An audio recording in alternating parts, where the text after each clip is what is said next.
Okay. Hey everyone, welcome to the PT-AT application deep dive. We're going to get started here in just a second. If you want to grab that QR code on the screen so you can log or sign into the workshop, that would be great. The sign-in is going to ask for some additional identifying information. If you could fill that out, that would be really helpful. That helps us better understand who is attending our workshops and how we can better support different populations of students on campus. And we'll get started here in just a couple moments.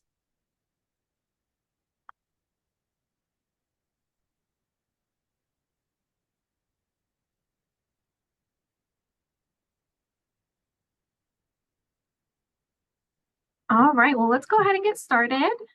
So my name is Sonia Gordillo. I use she, her, ella pronouns, and I am one of the pre-health advisors here in Tykeson College and Career Advising.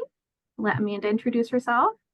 Hi, everyone. I'm Amanda Kong, she, her pronouns, and I'm the other pre-health advisor here in Tykeson. All right, and can everyone see my screen okay? Can I get a thumbs up?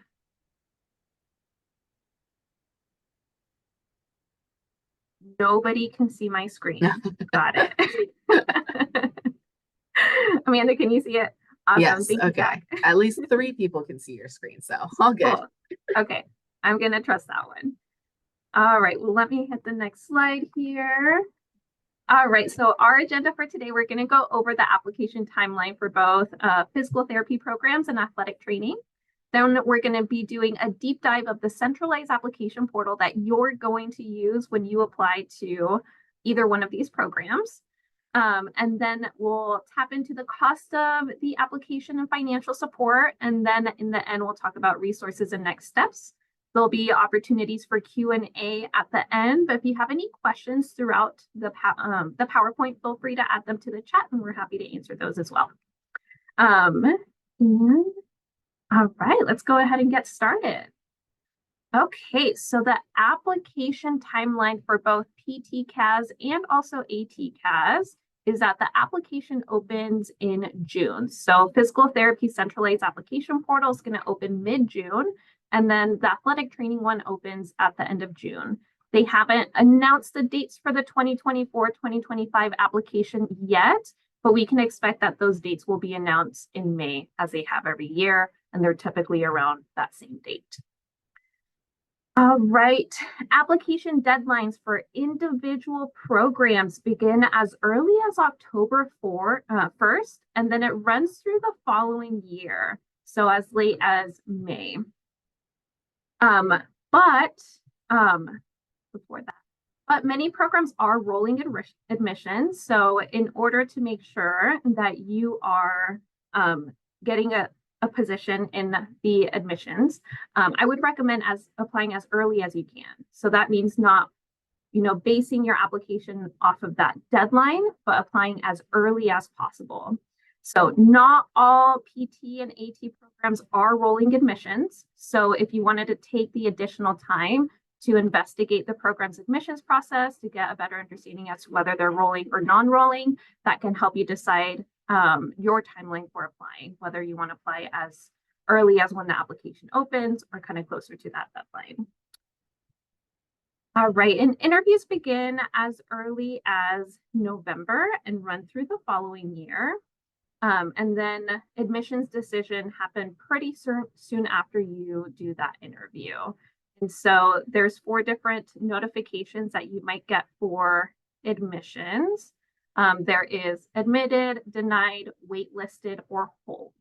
So hold means that they're still wanting to interview other candidates before they make a decision on you. And then waitlisted, typically if you are waitlisted for a program, they will tell you your position on the wait list. So that might help you decide whether that's a program that you want to wait to hear back from, or whether you want to accept another offer or start thinking about your plan for next steps, if that means reapplying. All right, and then,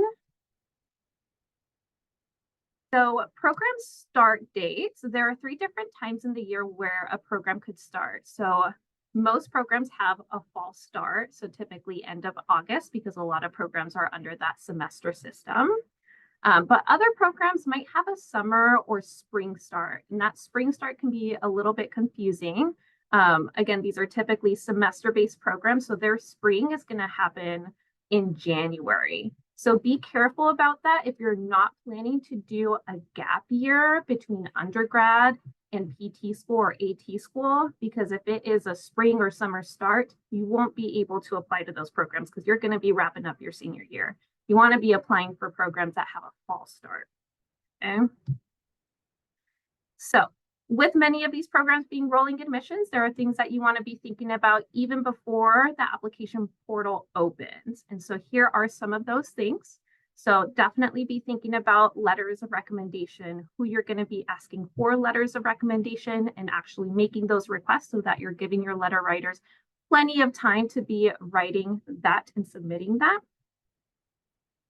Standardized exams, not commonly required, but some programs do require the GRE and or the CASPER exam. And so you'll want to take a look at the list of programs that you're planning to apply to see if you need to take those exams. And if so, plan ahead of time so that you can have that done before the centralized application portal opens.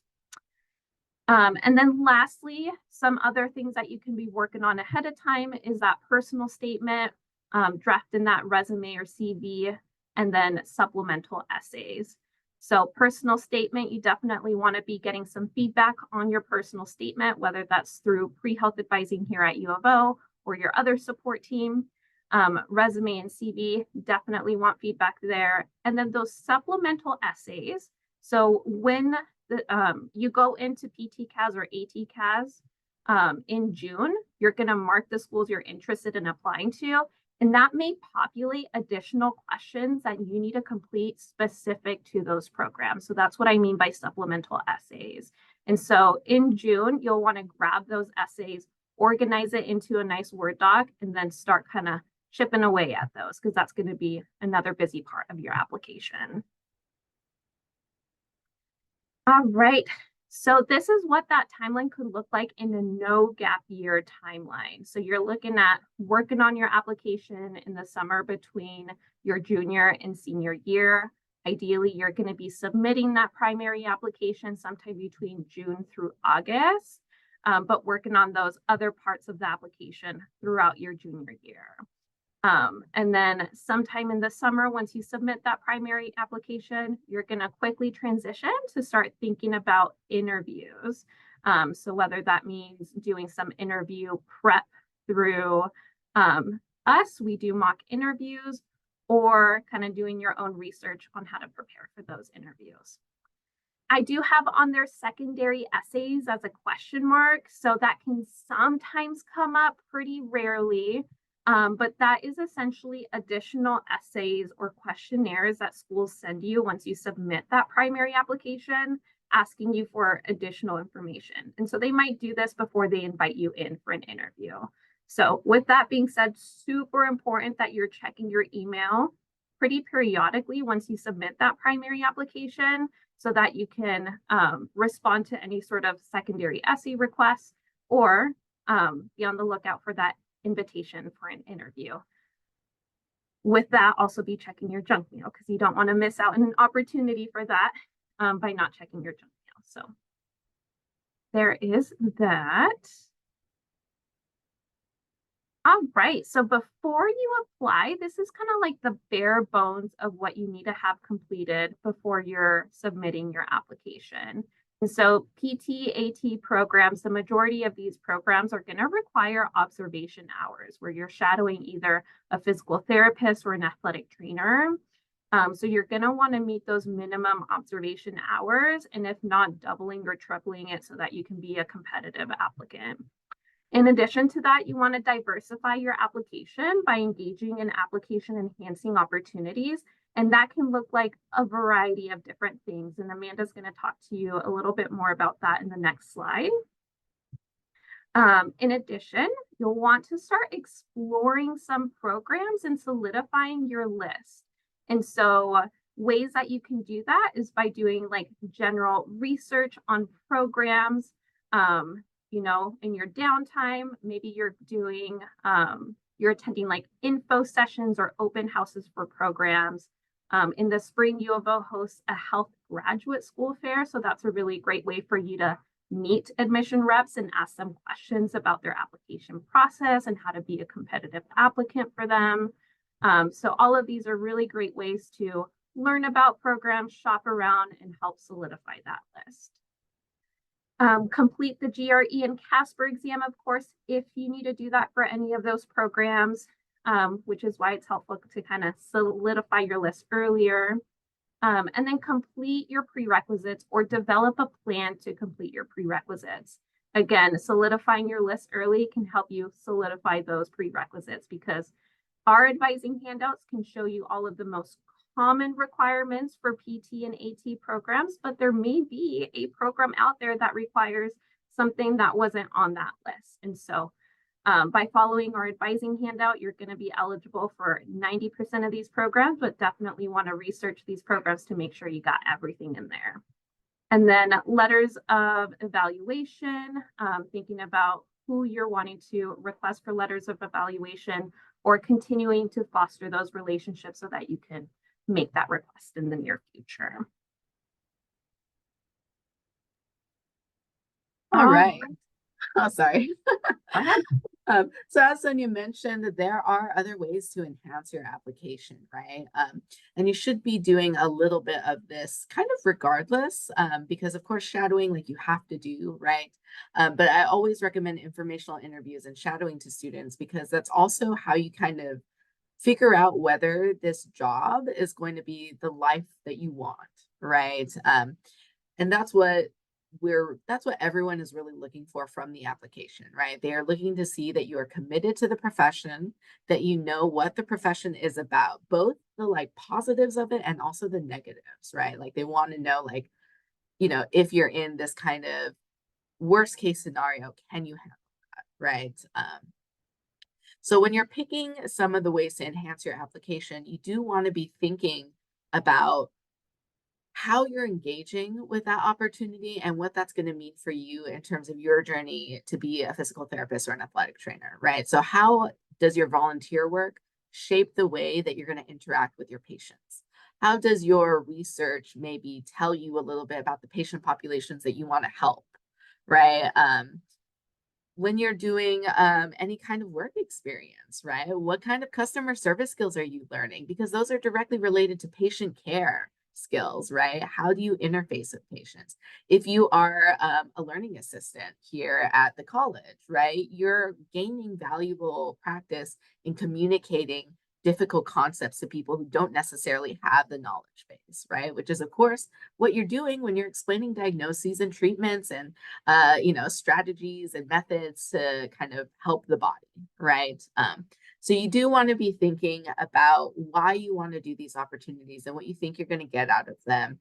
And you also want to be chronicling these experiences, right? You want to be writing them down. Think about the great experience that you've had, but also the bad parts, right? So if you're volunteering somewhere and you've been volunteering there regularly for a little while now, right? And some crazy person comes in and has like an absolute fit and kind of like ruins your day, it sucks, but that could be a really interesting thing to talk about in your interview or in your personal statement because you could think about the way that you handled it, right? Were you able to de-escalate? If you weren't able to de-escalate, did that motivate you to maybe take a class or get some training on how to deal with people in crisis, right? All of that stuff is going to be super, super helpful to demonstrating that, you know, not only do you know this profession and you have the qualifications to do it, but also that you have like the people skills and that you care about doing this kind of work. And that's really what most programs want to see, right? A dedicated passion and desire to do the job. So that being said, how do you pick a program that's right for you, right? And that's the thing, right? We're not trying to get into every single, you know, PT or AT program possible, right? We only want to get into the ones that seem like they're going to give us what we need, right? So when you're researching these programs, you want to take a look, of course, at the quantitative information, right? You obviously want to know any sort of minimum application requirements they have, right? Because of course, if you're not meeting their average GPA range, or if you're not meeting their GRE score, you want to know whether or not that's going to instantly disqualify you before you pay, the 80 to $100 for the application or whatever, right? Like, why waste your money if you know automatically that your application is going to get rejected because of this one thing, right? So you do want to take a look at those details and make sure that you're meeting those minimum qualifications. But you also want to think about what kind of a program is it, right? How do they organize and structure their curriculum? How big or small is the class size? Do they have dual degrees that you're interested in that seem doable in the amount of time that you have at that program? How long do you need to spend at that program? Do you want to spend that much time in that program, right? Also think about the program mission, right? Where faculty are doing research, or maybe they are working with different organizations or whatever, right? Take a look at those. Are those interesting to you? Do you see somebody that you think you might want to have mentor you, right? Do you see somebody in that program whose career that you're super interested in and kind of want to model your career after, right? Because then you can ask them, how did you get there, right? What did you do? What advice do you have for me? If you go to a program where you're not excited about any of the faculty and what they're doing, like, what are you going to really learn from them, right? So you want to make sure that you're picking a program that kind of aligns with your values, your interests, right? With the kind of physical therapist or athletic trainer that you want to be in the future. You should also look at whether or not your prerequisite courses expire. That's like a pretty big thing. Science changes all the time. So it's usually pretty normal for science classes to kind of expire after like 7 or 8 years, depending on the programs. So make sure to take a look at that because, you might be taking a gap year or two to try to get some more experiences in, to shadow. Maybe you're working as a PT aide or, an athletic trainer aide on the side, and you want to keep doing that for a little while. All of that is great. But if your classes can expire, you want to keep an eye on the clock and make sure you're not running out of time, right? And then also look at what kind of advising resources these programs have for you, right? You have great access to us, and we give you services for up to 3 years after you graduate, which is great. And we help you navigate through all parts of the application, right? Is there an advising team there that does something similar? Are they going to help you and coach you through getting a job, right? Or through maybe taking whatever national exam that you have to take at the end to become licensed and certified, right? Do they have opportunities to help you do research if that's what you want to do? Can they help hook you up with internships if that's what you want to do, right? So take a look at, again, what can this college offer you? Because while you do want to make yourself a good applicant for them, you also want to make sure that that program is giving you something that you're going to take, into the future and kind of help, dictate and shape your career and the way that you practice healthcare, right? So how do you find any of this information out, right? So one, PTCAS, right, the Common Application Portal for Physical Therapy applications has a program search tool, right? Chances are for athletic training, there's the exact same kind of search tool. They're going to be called different things. Sometimes it's like Program Finder. Yeah, sometimes it's search for accredited programs, right? So you want to be looking at some of that kind of terminology, right? But most of these professional organizations have some kind of search tool that will allow you to, kind of filter all of these programs by like state or even sometimes by application requirements. So you can actually choose to filter out like programs that want you to take the GRE, right? If you can't afford to take the GRE, but you still want to do this, just filter those programs out and apply to the ones that don't need a GRE. Right. That being said, use these tools, but always, if you're really interested in that program, always, always, always double check against the program's website, because the program may be making updates on their website that are not making it through this other third-party portal, right? They're not always as good as updating, both places. So make sure that you take a look at that. Okay, so what do these portals look like? We're going to take a look at first at the PTCAS portal, right? And so when you open up the portal, you're going to, sign up or register, right? And you're going to see this page, right? So it's kind of your application is divided up into these 4 major areas. And then something that you really need to pay attention to is whether or not these portals have assigned you a PIN number, an ID number, any kind of like identifying information, which is usually found at the top right corner, where your general login and sign in buttons are, right? Usually that information is always there. So make sure that you have that because that's really important for things like applying for fee assistance or, tracking your application. Sometimes if you have a problem and you need to call customer service, they're probably going to ask you for that ID number or that PIN number, right? So make sure you're keeping track of all of those pieces of information.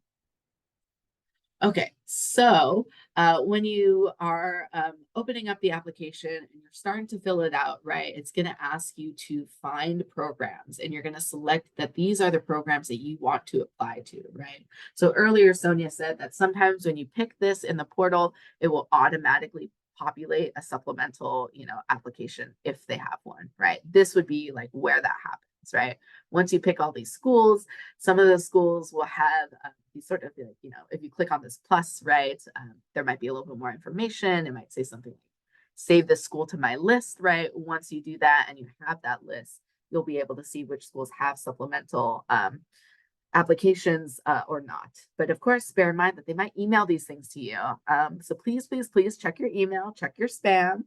This is super important. We literally just came from a meeting with like a dean of a healthcare school who was like, I wish I could get students to check their emails. Check your emails, please.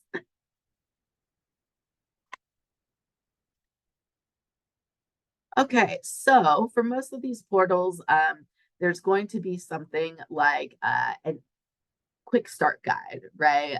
So PTCAS, ATCAS, they both have these quick start guides that you can take a look at. I highly, highly recommend reading through this first before you do anything, just to kind of get a sense of like what you're supposed to do, right? And also reading like the FAQ is really great because you can also see like, okay, what are the major mistakes that people are making? And that way you're kind of, forewarned ahead of time. You don't necessarily have to make that mistake. These quick start guides and these help centers are going to be your best friend, right? It doesn't always make sense to ask your pre-health advisors about some of these questions because sometimes some of the questions that you might have are actually going to come down to like technical details about the portal that like we have no control over, right?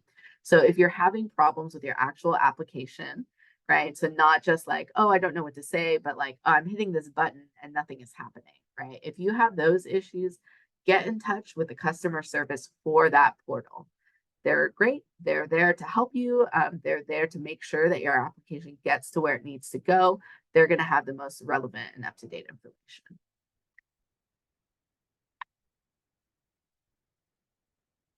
All right. So what's on the application? So like I said earlier, the application is divided up into these kinds of four, general areas. Personal information, I think everyone's pretty familiar with, right? Very similar to like literally any application. It's going to need, your name, your address, right? Your citizenship info, right? Are you a veteran, right? All of that kind of stuff. Some weird pieces of this part of the application are the release statement, which we'll talk about in a second. And also this economic, educational, and environmental factors section. So usually there's like a little, short answer or short essay window where they might ask you about these things. It is similar to a diversity essay, but not quite the same, right? So they're really trying to expand like what they mean when they say, have you experienced any barriers to getting your education or getting trained in this profession, right?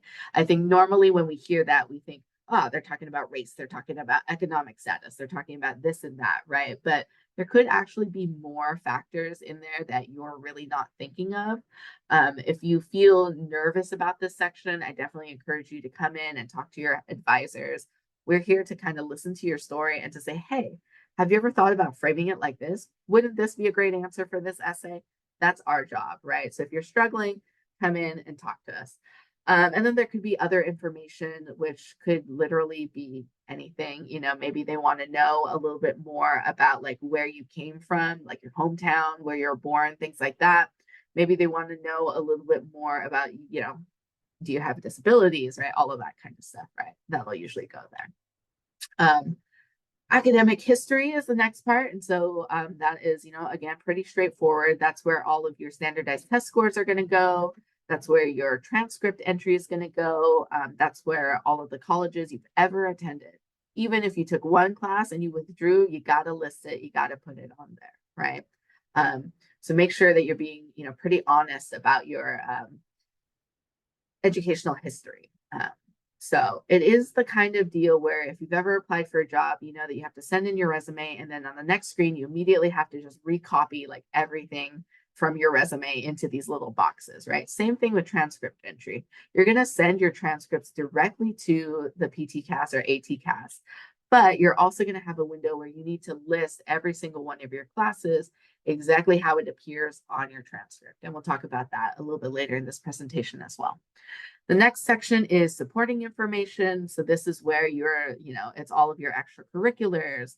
It's where your personal statement might go, right? If you've got any licenses or certifications, you list them there.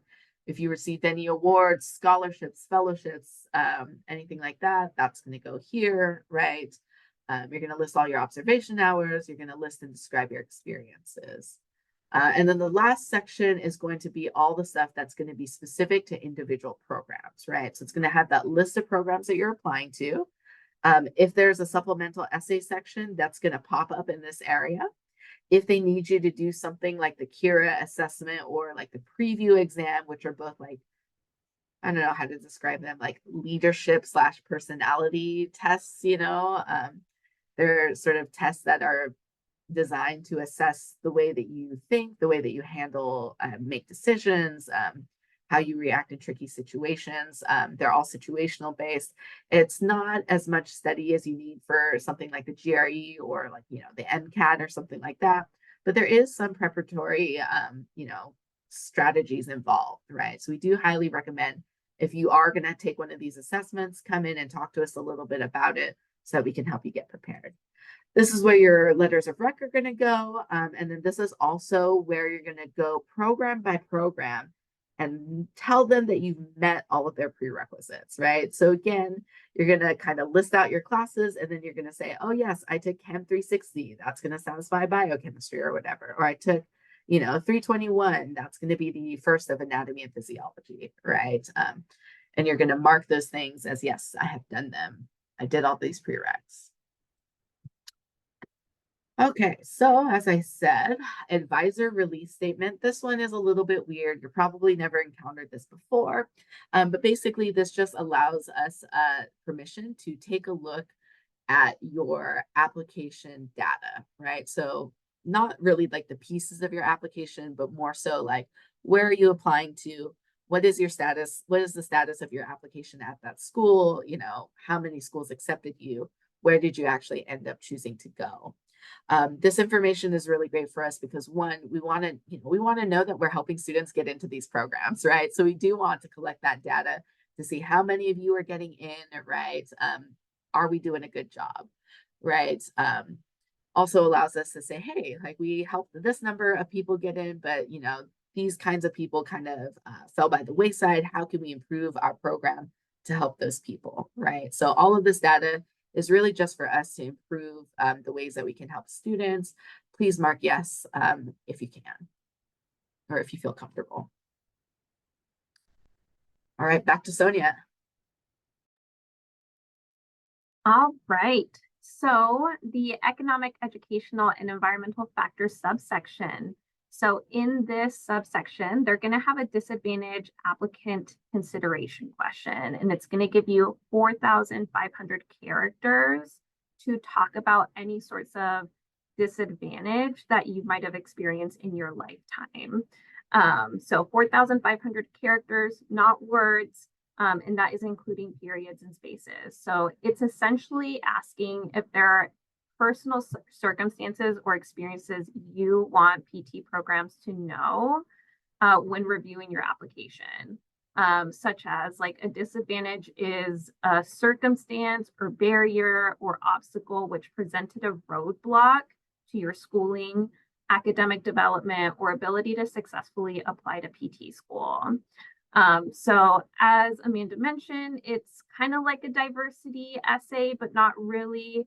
There might be some like secondary essays that sound kind of similar to this. It's also kind of different from your personal statement. So it essentially outlines how you have overcome any hardship or difficulty. So essentially any sorts of adversity in your life.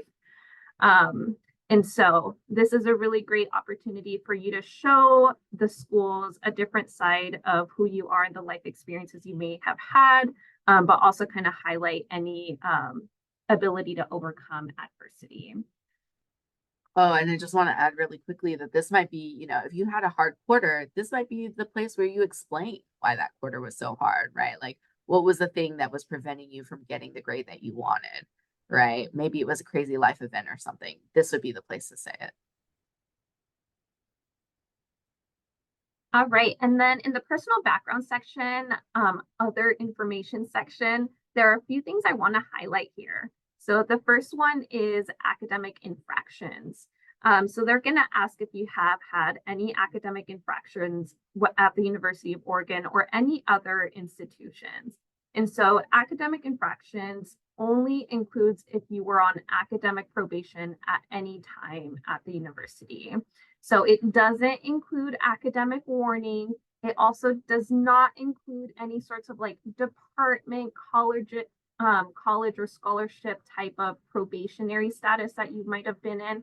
It's only academic probation of not meeting the university standard of a 2.0 or better cumulative GPA.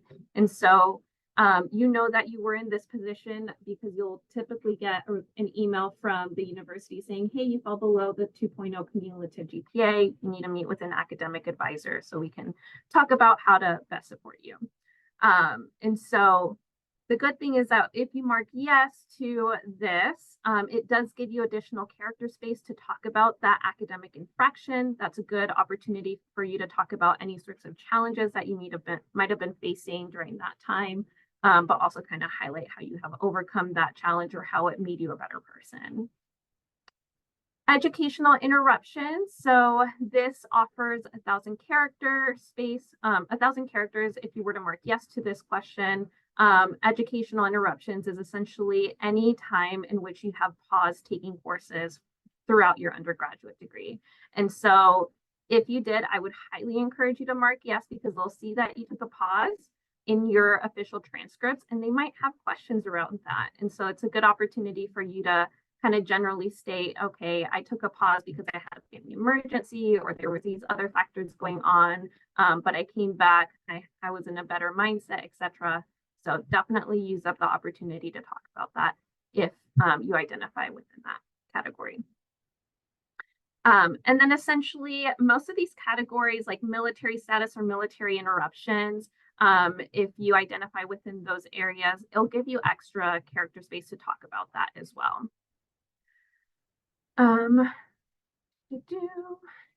So, and then in addition to that, there is this COVID essay that you will need to write. So this gives you 2,500 characters to talk about any sorts of challenges you may have experienced during that COVID period. And so challenges in terms of educational, personal, or professional. So for example, if you had a challenge with transitioning from in-person classes to remote classes, and it's pretty evident in your transcript that there was some challenges around that, this is your opportunity to talk about it. Or maybe you did academically well, but one thing that lacked was your ability to build a close connection with faculty, and that may have impacted your feelings around like getting a strong letter of recommendation. Use this as an opportunity to advocate for yourself. So there's many ways that you can go about this. So highly recommend that you take some time to kind of brainstorm some of the challenges that you might have experienced during that time and find ways that you can kind of highlight a skill that you gained out of that, whether that was adaptability skills or other things that might help the reader understand your readiness to pursue athletic training school or physical therapy school. All right. Academic history section. So Amanda mentioned this a little bit earlier. And so for the academic history section, you need to include all of the colleges and universities in which you have credit at. So of course, it's going to include the University of Oregon's transcript. You're going to need to request one from U of O's registrar's office to be sent to AT-CAS or PT-CAS, but you'll also want to request one from a community college that you got credit for. And so if you have College Now credit from high school where you took classes at Lane Community College or Portland Community College, you'll need to request an official transcript from them to be sent to these centralized application portals. Okay. I do highly recommend requesting an official transcript for yourself because, as Amanda mentioned, you're going to go into your application portal and you're going to input every single course you've ever taken in order.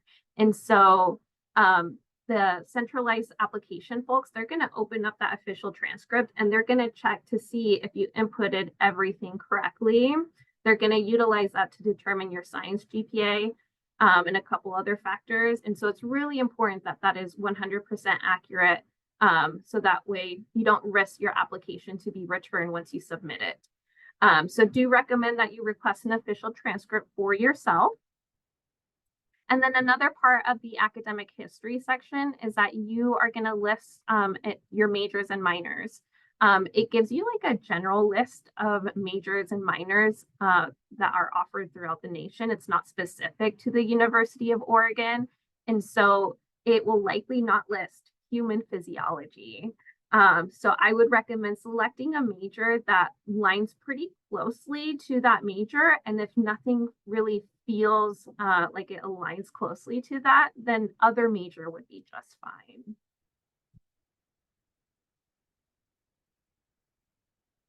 Okay, so requesting an official transcript, do want to go over that process with you all today because it is a little bit confusing, especially if you need to request an official transcript and you have AP, IB, or CLEP credit. So to request an official transcript, this is a centralized application portal. You're going to input the colleges in which you have attended. So in this example, this person inputted University of Oregon and Lane Community College. So in the portal, you're going to click on order right there where you can see that. When you do that, it's going to take you to this page right here. And so under step 3, there's that long code that you see there. You're going to copy that and then you're going to paste that into your official transcript request. And so you do that through your Duck Web. You're going to put from University of Oregon to, and then you'll put the centralized application portal. I know this example says AMCAS, but you'll put PT-CAS or AT-CAS. And then there's that section where you put in that transcript ID. And then over here on the right-hand side where it says AAMC ID, that should say AT-CAS ID or PT-CAS ID. So again, you can find that on the top right-hand corner of your application next to that sign out button. So those tiny little letters right there where it says CAS ID, that you're going to copy and paste into your official transcript request there. So for folks that have any AP, IB, or CLEP credit, you'll also want to add an attachment. So you'll open up a Word doc. In that Word doc, you're going to put, I'd like to request an addendum for my AP credit or for my IB credit, etc.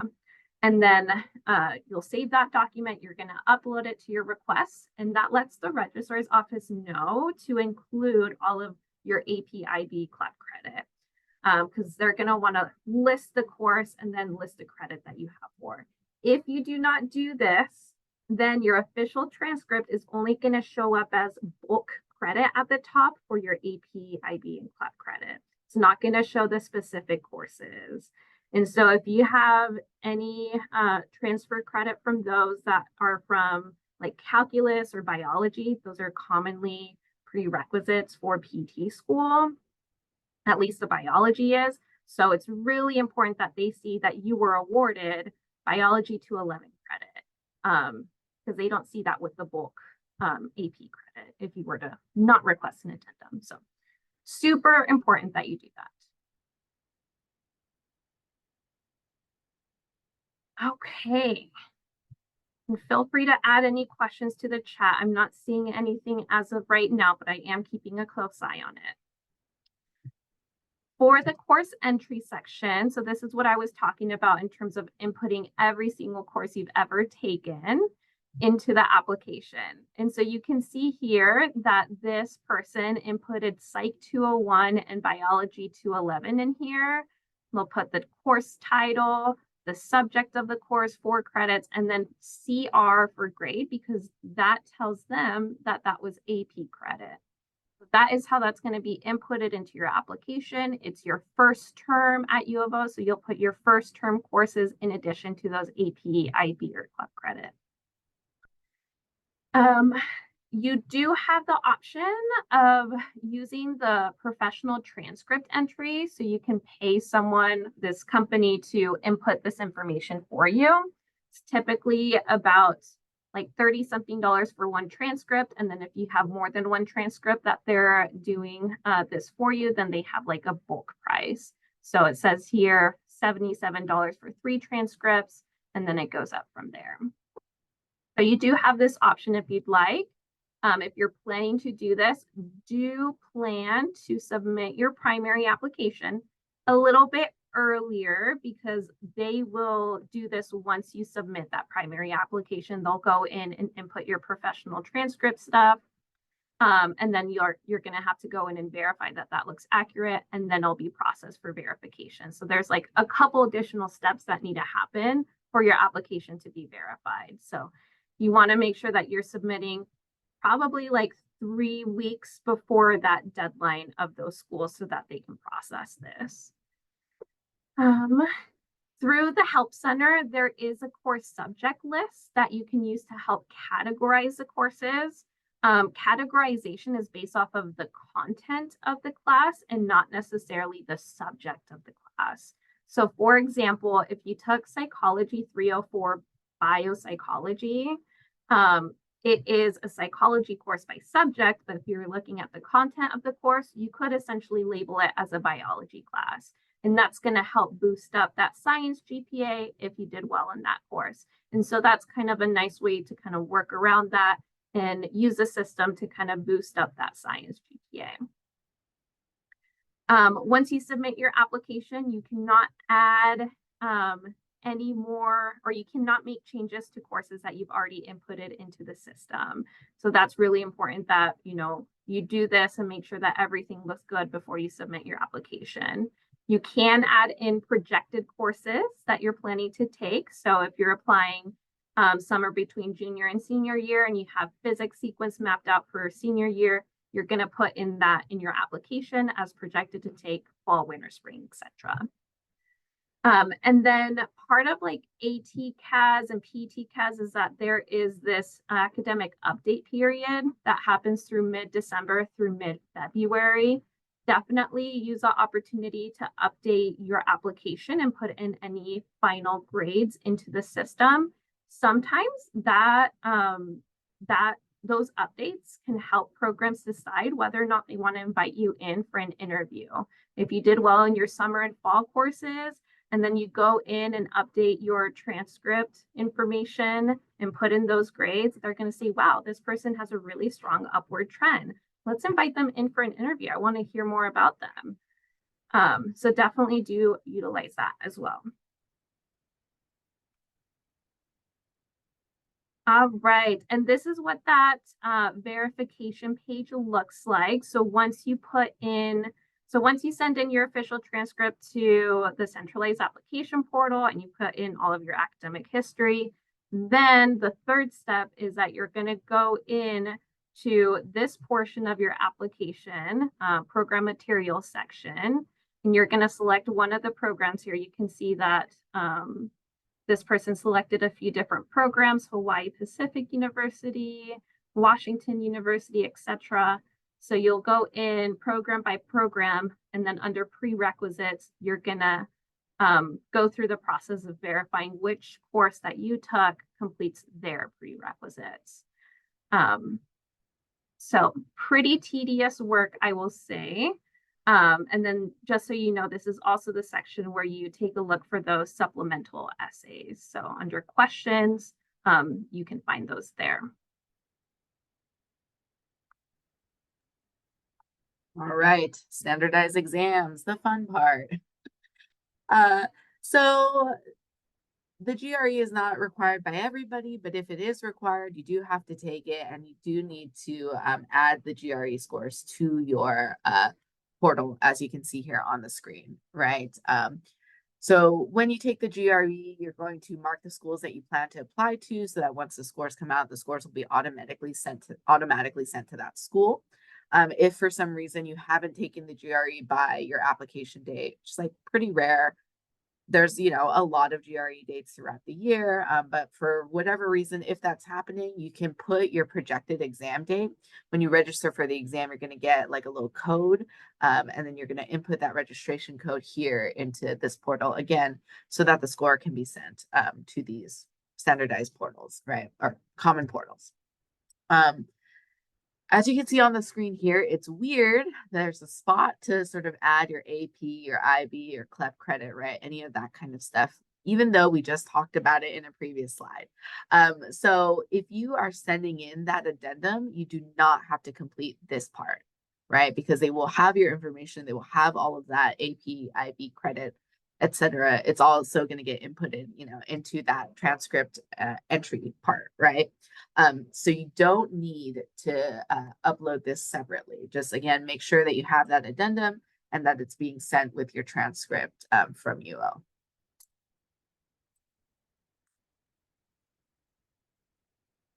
Okay.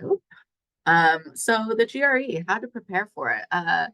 It is a less intense exam because it is a more general exam, right? So as opposed to something like the MCAT, the DAT, or the OAT, right? There's not really like all of these separate subsections like biology and chemistry and math, right?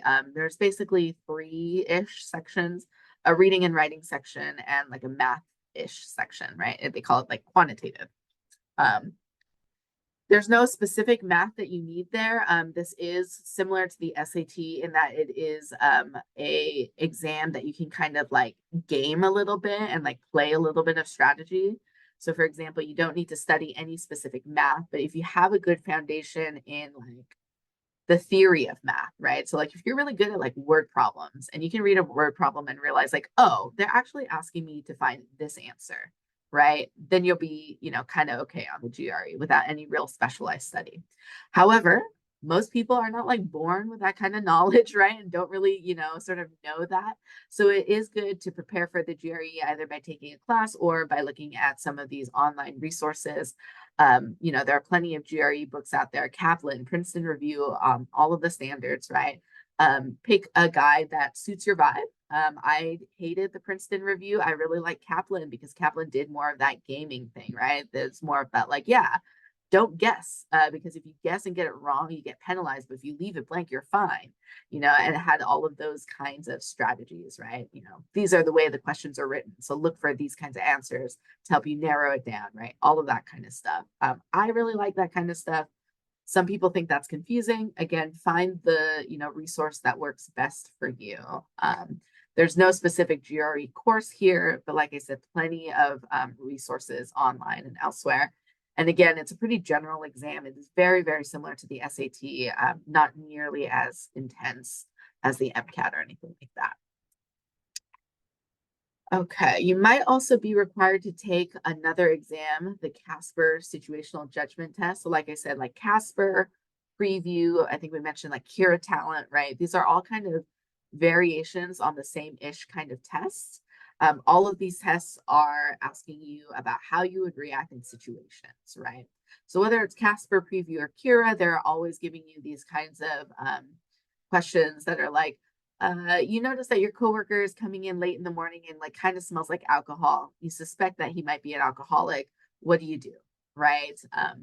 For preview and for preview, they have like multiple choice options.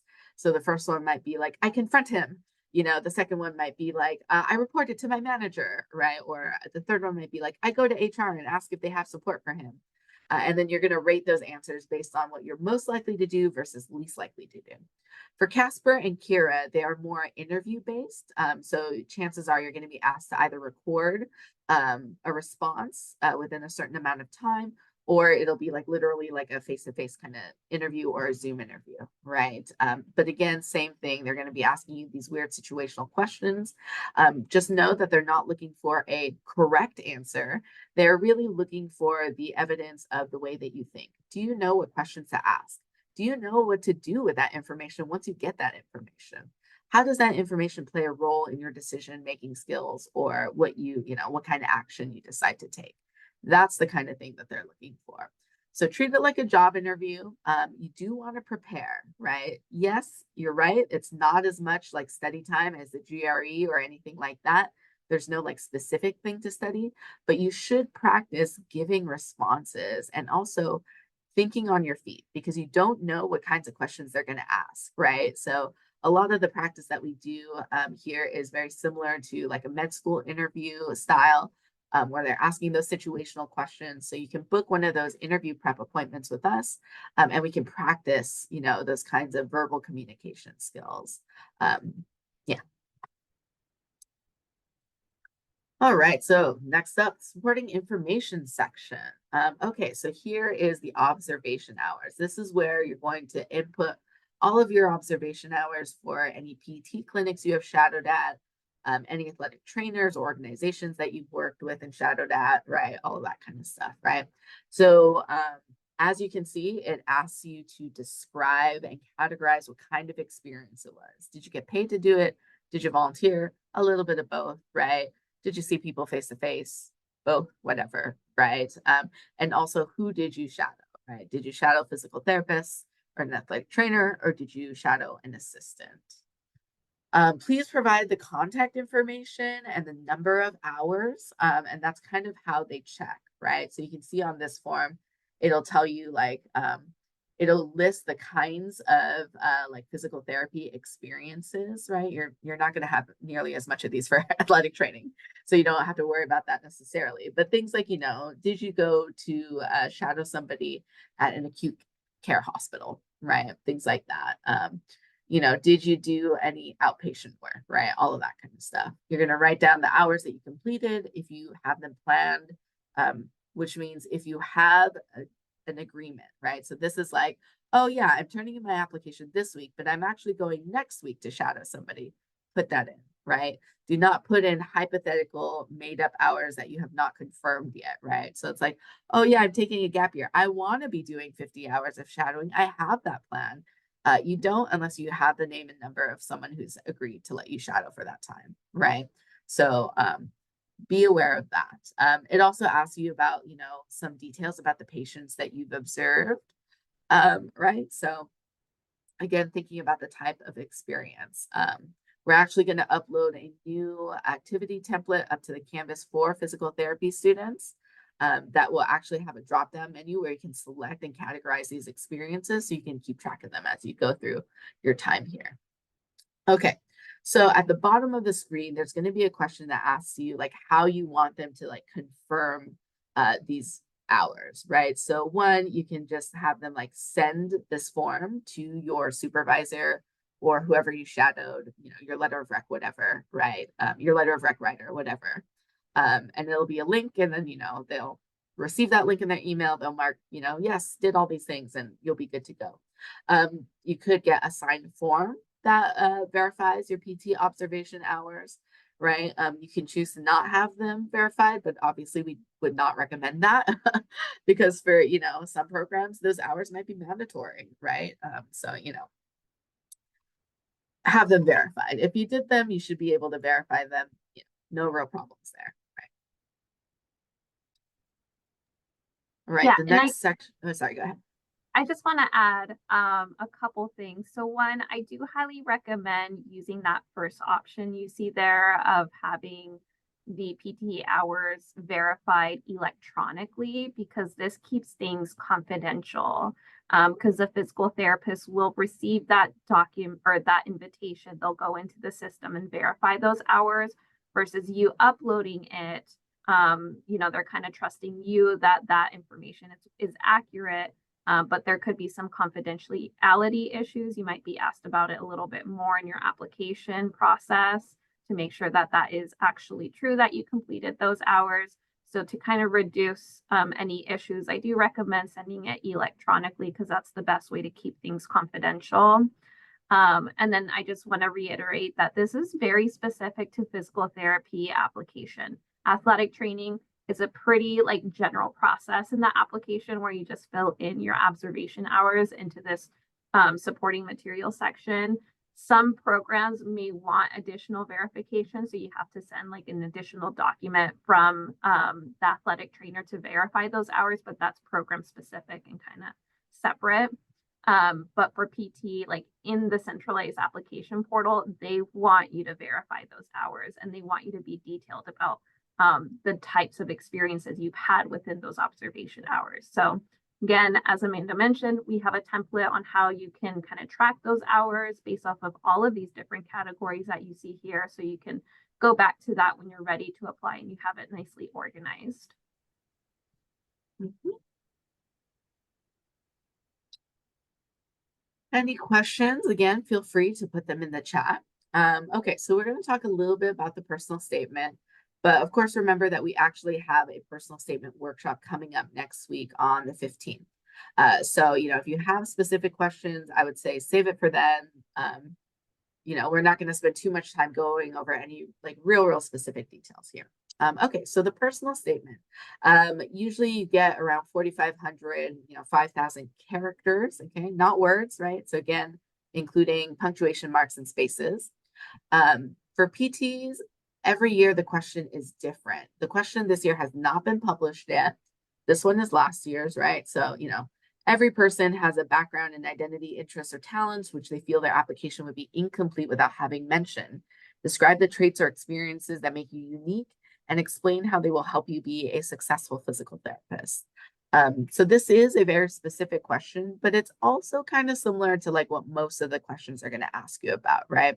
Which is basically to talk about how your experiences and your life, right? The knowledge that you gain through, either like just like living or through college, right?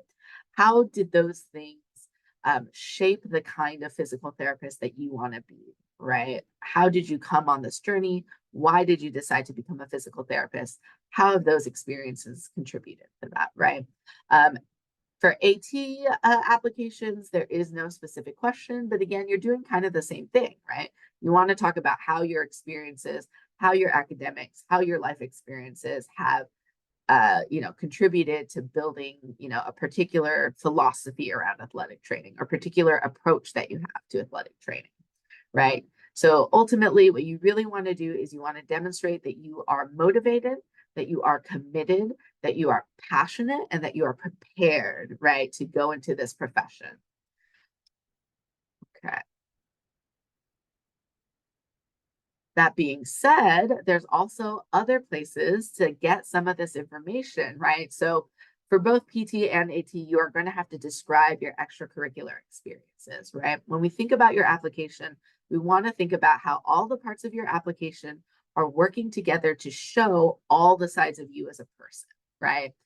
So we don't want to be repeating stories between your personal statement, your experiences section, and your interview, right? We want to make sure that we're kind of distributing, right, these little breadcrumbs evenly and everywhere, right?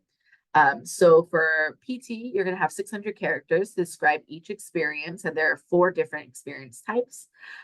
There's an unlimited amount that you could list, but you cannot list future experiences, right? Don't include honors and awards for this. It's going to be, separate, right? Same thing with licenses and certification. It's going to be separate. For AT, it's, similar, right? Again, 3 different experience types to select from, but still 600 characters, still listing an unlimited amount, but no future experiences. And again, a separate section, right? So what are these experience types? They're here on the right side of the screen. Again, pretty basic, right? Any employment, any extracurricular stuff, any research you've done, any volunteer work, right? Same thing with AT, right? What trainings did you attend? Did you do any research? Did you volunteer, right? Same thing. So again, when we're thinking about these experiences, people want to know, right? Like how much time you spent there, what you did there, right? What were your responsibilities? What were your roles? Also, what did you accomplish there? Did you improve anything? Did you leave that place better than when you entered it, right? And that could be small impacts, like maybe you changed the filing system for the PT clinic that you were kind of working at, but guess what? Everyone loved it and it made it more efficient. And, all of the physical therapists there are having an easier time managing their cases because of the way that you change this filing system. That's great. Put that there. It seems really boring and small, but that's actually a pretty big accomplishment and can, help smooth over, right, like the actual work that PTs are doing. So think about any, kind of praise that you received during these experiences, right? What did they like that you did? Let's make sure to describe those there, right? And also, what qualities did you demonstrate during these experiences? And name the qualities that are directly, again, related to the kind of physical therapist or athletic trainer that you want to be, right? For athletic training, it is not kind of as intuitive to categorize your experiences and to talk about them. But there is an option to list kind of like other experience types than these three. There's a button that you can press for like paid work experience under the experience types, right? So, there's some flexibility here. If you are trying to figure out and you don't really know how to categorize an experience, again, come see us. We can talk about where it makes the most sense. Okay, yeah. So it's not guaranteed that your experiences will be accepted by every program in the way that you categorize it. So it's okay to be, kind of imperfect. But again, we want to make sure that those like descriptions, right, are really solid because that's really what they're paying attention to. If you kind of mess up and it was actually a volunteer experience instead of a research experience, right? Like that's a very minor boo-boo. It's not really going to matter as long as you're listing and being very clear about what you did when you were doing that. Okay, letters of recommendation or evaluation. We're also going to have a workshop on that next week on the 13th. So be sure to come to that or watch the recording when it pops up. You will submit individual letters of recommendation, meaning that you're going to have to ask individual people, right? The faculty member, the PT or AT that you're shadowing, right? Your supervisor. You're going to have to ask them individually. You might have heard of a committee letter or a letter packet system. We don't do that here. Don't even worry about it. It doesn't like make your chances better or anything like that. Again, with letters of rec, it's all about quality, right? So pick letter writers who really know you, who know your character, who have seen your work ethic, and who can kind of connect those, the performance that you made either in class or during work with your goals of being a PT or AT, right? Um, you have to waive your right to access the reference. You can't see what they wrote about you. You also cannot designate individual letters of rec to individual programs. So if you've got a faculty member who went to the program that you wanted to go to and you want them to write a letter specifically for that program, they cannot do it, right? Same thing if you have a PT and they're an alumni of that program that you want to go to, they cannot write something different for that program than they would for any other of the programs that you're applying to. You also cannot store these letters, right? So if you are planning on taking a gap year, come in and talk to us about, how to have a timeline for getting these letters of rec, how to maintain contact during your gap year, et cetera, because generally you can't store them. It could be that a faculty member, asks you like, okay, I'm going to write it now. I'm going to send it to you when it's time. Just, email it back to me. That's definitely possible. You're going to arrange that with all your letter writers individually. They're going to have different ways that they want to do it, right? But there's no, centralized place for you to keep them. Generally, programs prefer that you submit, it can be anywhere from 3 to 5 letters, but most commonly 3, usually a letter from a science faculty, usually a professional reference, and then usually one from either, a DPT or a certified AT, right? Again, they're looking for, that motivation and passion, right? If you've been working with somebody long enough that they can write you a really great letter of rec, that's going to show that motivation, that commitment, right? Okay, so how do you do this, right? So recommenders will receive a notification requesting a letter for each of the programs that you're applying to. So if you're applying to 13 programs, your letter writer is going to get 13 email requests, right? That's a lot. But even though there are multiple requests, right, once they complete one request, there's going to be a little check, right? You can see it on here. it'll says, yes, like reuse this reference for all of the incomplete and future requests of this type, right? So they're going to get a lot of emails. You're going to want to warn them about that, but let them know that, it's not like they have to upload something 13 times, right? They're going to upload it once and then they're going to check this option and it'll be fine.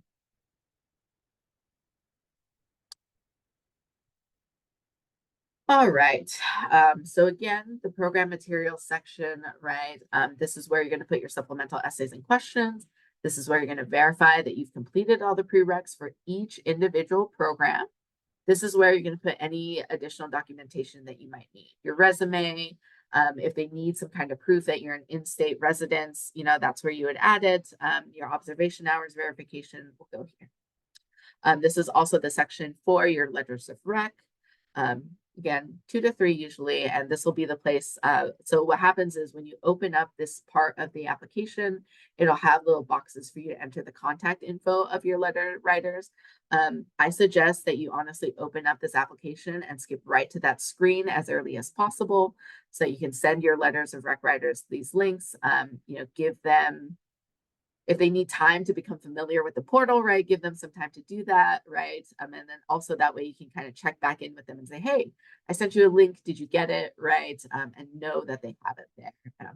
And that way, if they are late on something or if they are, not submitting something, you can say, hey, I sent you this link a little while ago. Let me know if you need it, if you need me to resend it. It can be kind of tricky to get these letters from faculty and from professionals. They're really busy. They're not very good at email, right? So it might take some work there. Again, attend our letters of rec workshop to find out more about that process and how to gently and politely get these people to do their jobs.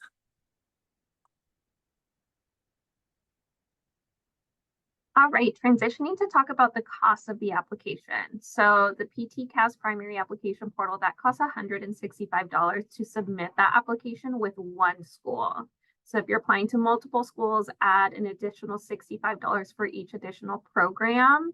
For AT-CAS, it's a little bit less. It's $96 to submit your primary application with one program and then $55 for each additional program.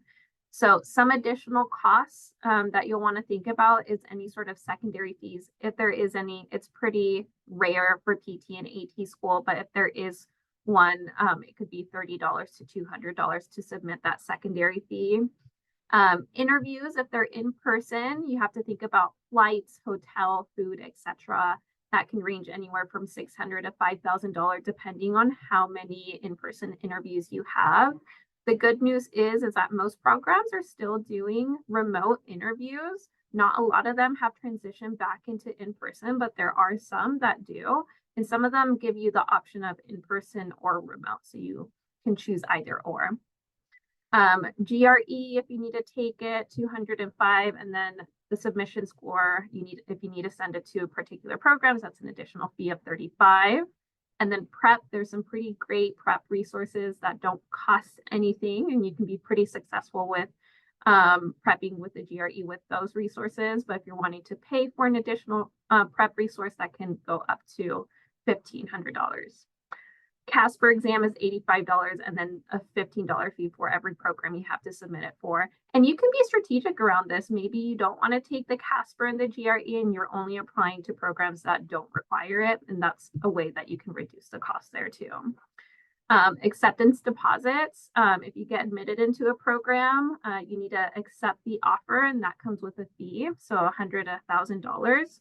And so I share this hopefully not to scare you, but really to kind of build more of an awareness of what the application cost is and to start thinking about a plan to pay for the application, because that's also a really important part of this process. And then with that being said, there is a fee assistance program. So when you log into the CAS portal, kind of next to that sign out button, there's a drop down menu and you can put in a fee waiver. It'll take you to the application. You can fill it out and see if you're eligible. It's typically based off of family size and income. But if you're eligible, then that does reduce the cost of the primary application. So it covers $165 for the initial application for physical therapy school and then the $95 for AT school. So I would recommend applying to this as soon as you open up the applications. Funds do run out, so it's important that you do so right away. Also, if you're eligible for the fee assistance and you do have to submit a secondary fee, consider reaching out to the program and ask them if there's any waiver for that fee, because there's that possibility that they could waive it for you too. And then just giving a shout out for our health related scholarships here at U of O. So we have the pre-med, pre-det, and then that family and health related one. And so highly recommend that you consider applying to that family and health related scholarship. It's called the Margaret J. Weiss Scholarship. These scholarships are due April 1st. So I'm speaking to freshmen, sophomore, and juniors in the room. This is a good opportunity to apply to some healthcare related scholarships. If you're interested in it, just log into the UO scholarship dashboard, fill out that background information section, and then there'll be a question in there asking you if you're interested in a health career. Mark yes, and they'll populate these scholarships. All right, so nearing the end of the PowerPoint here. So the verification process. So when you go in and submit your application, the moment you hit submit, is also the moment that you're going to pay for those application fees. Once you do that, it'll go through this processing phase. So your application is complete once all of the official transcripts have been received to the centralized application system, or at least that PTE professional transcript entry folks have finished that process. Your application will be verified once they have verified that you have inputted all of your academic history into the application portal correctly. They'll calculate your cumulative GPA and your science GPA.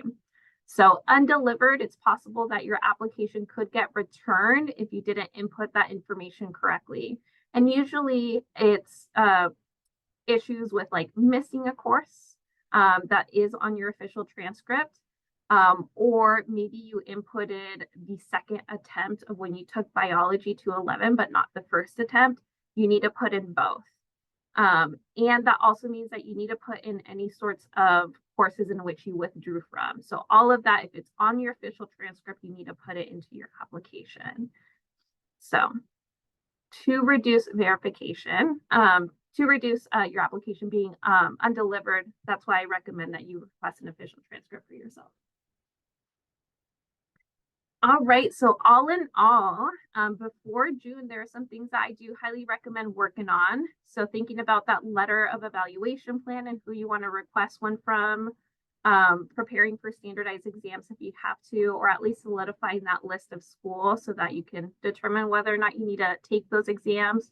And then working on those essays. You know for sure you need to work on a personal statement. You know for sure you need to draft out a resume and a CV, and then you have that COVID essay. So all of those things you could be working on ahead of time.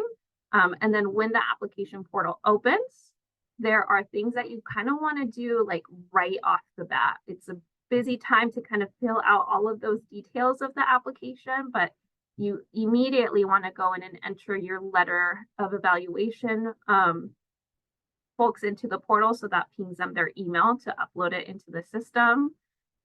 You want to start the process to request those official transcripts. And then input that academic history so that you can do that prereq verification process, and then grab those supplemental essays. But once you submit that primary application, you can transition to getting ready for interviews. So you can schedule a mock interview with Amanda or I. We do 1-hour mock interviews. So you're welcome to do that. There's also the Career Center downstairs of Tykeson. They also do mock interviews. So that is another really good resource, but also kind of think about who in your support team could kind of help prepare you for that part of the process, maybe do some research on it. And then check your emails. I mentioned this before, but super important that you check your email periodically. Take a look at those spam and junk folders. You don't want to lose out on your opportunity to get interviewed by a program.